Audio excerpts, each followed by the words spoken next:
For the past 32 years, Americans have been living a lie. It's a lie that helps out rich people and it screws working people, and it's a lie that needs to be called out. The people promoting this lie, most of them rich people themselves, have been so good at promoting this lie that pretty much everyone believes it. It's even asserted as fact without contradiction in the mainstream media.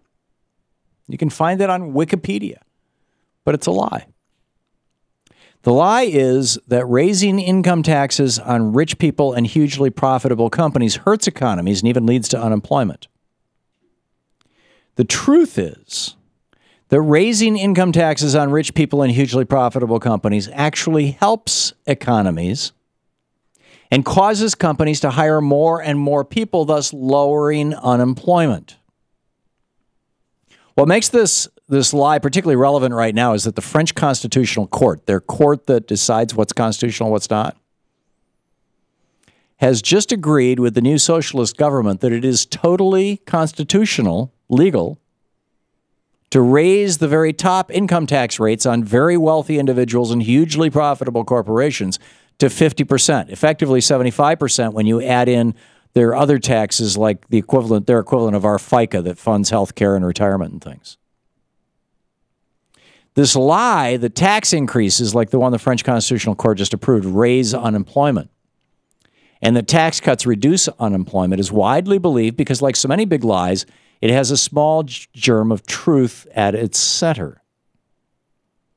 The germ of truth is that when people who spend nearly all or all of their income every year, basically poor people and working class people, have a little bit more money in their pockets, they spend it.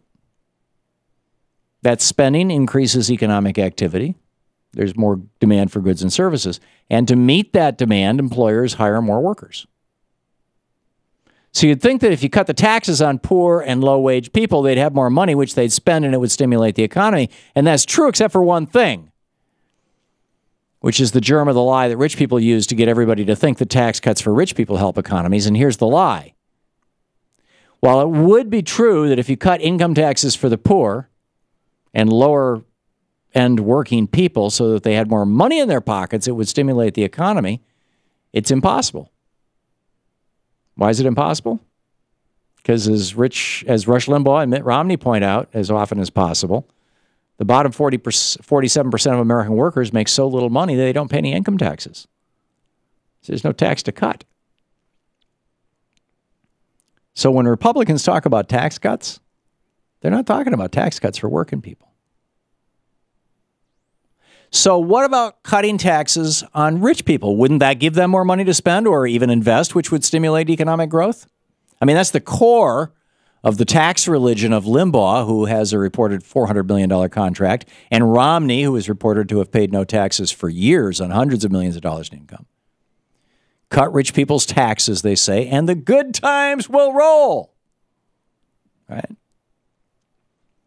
The thing that makes this a lie is that rich people behave differently from poor and working class people.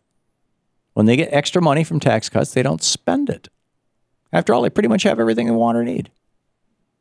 Instead, as we learned about Mitt Romney in 2012, they opened bank accounts in the Cayman Islands and Switzerland and stash that money for future generations. Or they'll buy an American company like Sensata and move it to China where they can get cheaper labor and pollute all they want. Or since they got the money relatively easily and don't worry so much about losing it, after all their basic needs are already covered, they gamble with it. They call it investing in real estate and the market, but it's really just gambling. And none of this, of course, translates into American jobs. And history backs this up. In 1922, when Republican Warren Harding dropped the top tax rate from 73% down to 25%, it kicked off a gambling real estate and stock market bubble that burst in 1929.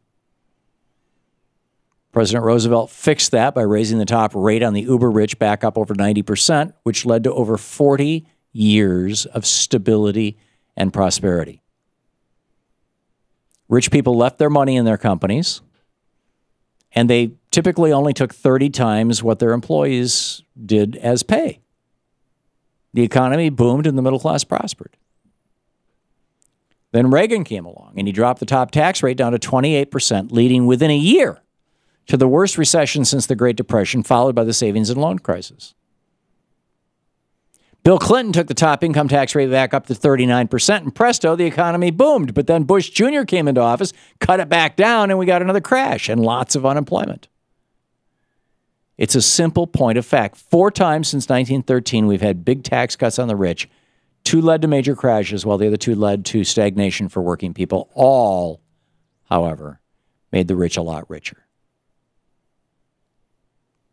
But what happens when taxes go up?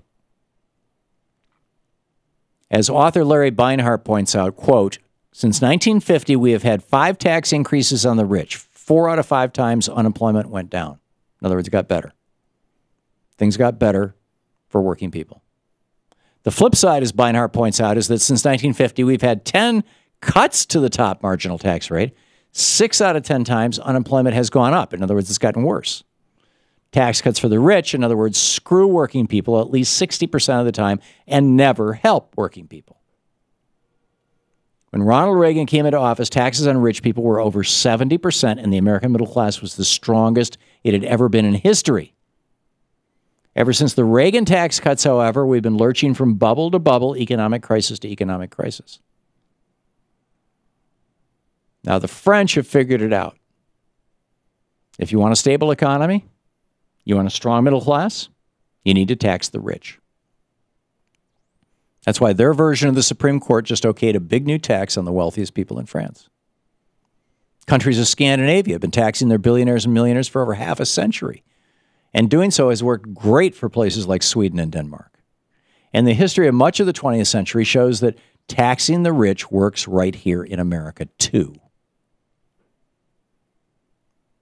So it comes down to one really simple thing.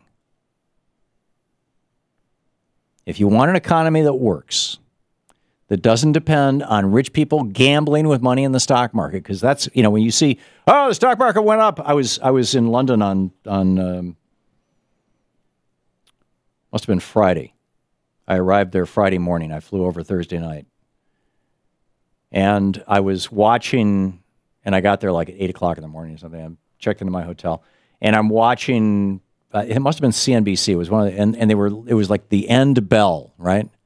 This is going to be the end of the year, the end of the last full week of the year, or whatever, and we'll see where the Dow is going to end. Is it going to end up or down? Well, it's up 1.38%, or points rather.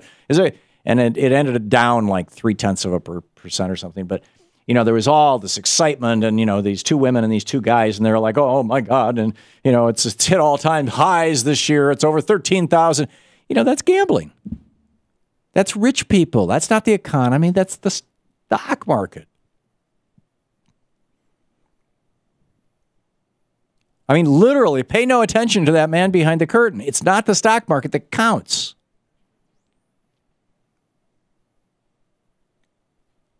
If you really want an economy that works, we need to do one simple thing. Actually, there's a number of things we should do, obviously, but that I've talked about on many occasions. But the first thing we need to do is ignore the Republican lies and roll back the Reagan tax cuts. It's not the Bush tax cuts you have to worry about. It's the Reagan tax cuts. Reagan took us from 74% down to 28%. We need to go back to 74%. Now, the average person making under $1 million a year would never even see that. It would be meaningless to them. But it would stabilize our economy. This is the Thom Hartmann Program. And we need politicians who have the courage, as Bernie Sanders has said on this program, to say it's time to roll back the Reagan tax cuts. Now,